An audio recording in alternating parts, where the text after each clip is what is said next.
اگلا سوال حسنین احمد پوچھ رہے ہیں کہ مفتی صاحب، بالغ مردوں کا عورتوں کو اور بالغ عورتوں کا مردوں کو پڑھانے کا کیا حکم ہے، جیسے کہ آج کل اسکول، کالج، یونیورسٹی میں عموماً ہو رہا ہے؟ اس سے حاصل ہونے والی آمدنی کا کیا حکم ہے؟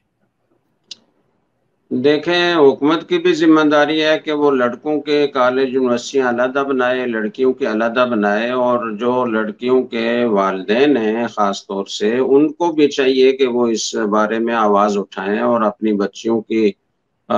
عزت کو اس طرح خطرے میں نہ ڈالیں۔ مخلوط ماحول میں پڑھنے کے بہت نقصانات ہیں اور معاشرہ ان نقصانات کو برداشت کر رہا ہے، والدین اس مصیبت سے گزر رہے ہیں،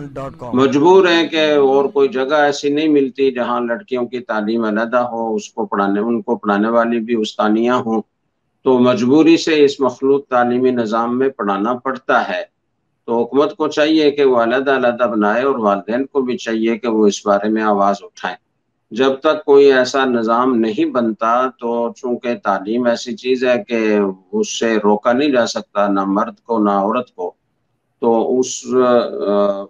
اس مجبوری کی بنا پر مخلوط تعلیمی نظام میں پڑھنے کی گنجائش ہے، بشرطے کہ اپنی آنکھوں کی حفاظت کی جائے اور مرد خواتین کے ساتھ بے تکلف نہ ہو، خواتین مردوں کے ساتھ بے تکلف نہ ہو، اور بس اپنے پڑھنے پڑھانے سے ان کا واسطہ ہو، بے تکلفی اور ہنسی مذاق کا ماحول پیدا نہ کیا جائے، اور حتی الامکان اپنی نظروں کی حفاظت کی جائے تو گنجائش